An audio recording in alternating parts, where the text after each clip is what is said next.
আলহামদুলিল্লাহ, দেখতে দেখতে ৮ রোজা চলে গেল আর আজকে হচ্ছে ৯ রোজা পড়েছে। সময়টা আসলে কখন কোন দিক দিয়ে আসে আর যায় সেটা আসলে আমরা এই তো কিছুদিন আগেও ভাবছিলাম কবে রোজা আসবে।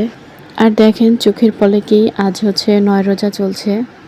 আলহামদুলিল্লাহ ৯ রোজার সেহরি শেষ করলাম আমরা সকলেই। বাকি দিনগুলো এই রহমতের ১০ দিনের মতোই চোখের পলকে চলে যাবে। আর এই মাসটা হচ্ছে আত্মশুদ্ধির মাস, নিজেকে তৈরি করার মাস।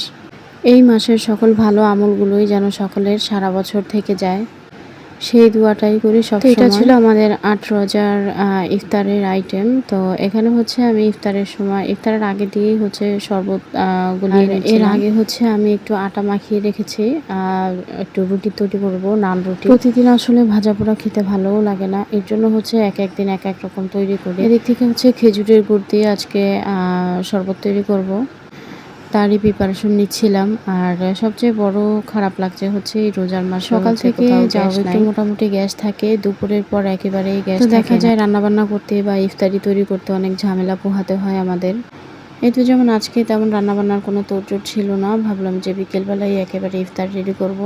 এর মধ্যে দুপুরে দেখি চুলা একেবারেই নিভে গেছে। তারপরও অল্প একটু আর কি যতটুকু আগুন জ্বলে তার মধ্যে দিয়েই হচ্ছে কোনো রকম ইফতার রেডি করেছি। তো এদিক থেকে হচ্ছে আমি ময়দাটা মেখে রেখেছিলাম আর একটু ইস্ট দিয়েছিলাম যাতে একটু নান রুটির মতো হয়। এটা হিসেবে নান পরোটাও বলা যায়। আমি আসলে ওইভাবে ধরা বাঁধা কোনো রেসিপি আপনাদের সাথে শেয়ার করি না, দেখা যায় আমার যখন যেরকম মন চায় আমি ওইভাবেই রান্না করি। এদিক থেকে হচ্ছে আমি নান পরোটাগুলো ভেজে নিচ্ছিলাম। মাশাআল্লাহ প্রতিটা পরোটাই ফুলেছিল। আর এদিক থেকে কিছু আমি কাবাব বানিয়ে রেখেছিলাম, এগুলোই ভেজে নিচ্ছি। এই কাবাবগুলো হচ্ছে রোজার আগেই বানানো হয়েছিল, আমি ফ্রোজেন করে রেখেছিলাম আর সেখান থেকেই কয়েকটা উঠিয়ে আমি এখন ভেজে নিচ্ছি পরোটার সাথে খাওয়ার জন্য।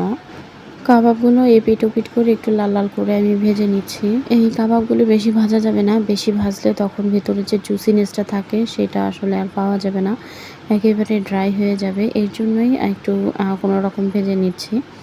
আর এদিক থেকে হচ্ছে ভাজা হয়ে গেছে, আমি এরপর হচ্ছে আমি এই তো ইফতার প্লেটটা সাজিয়ে নিচ্ছি। ইফতারের সময়ও হয়ে এসেছে। এখানে হচ্ছে আখের গুড় দিয়ে ইসবগুলের ভুসি, তোকমা আর চিয়া সিড দিয়ে শরবত করে আর এখন হচ্ছে সবকিছু দিয়ে প্লেটটা সাজিয়ে নিব। এই তো একটা করে নান পরোটা, তারপরে কাবাব আর হচ্ছে শসা, খেজুর এগুলো দিয়ে নিচ্ছি। আর সাথে হচ্ছে শরবত তো থাকছেই, এছাড়াও হচ্ছে এখানে একটু ডাল রান্না করেছিলাম। ভিডিওটা কেমন হয়েছে সেই ডালটাও আমি জানিয়ে দিচ্ছি। আজকের মতো বিদায় নিচ্ছি, ইনশাআল্লাহ নতুন কোনো ভিডিওতে আপনাদের সাথে কথা হবে।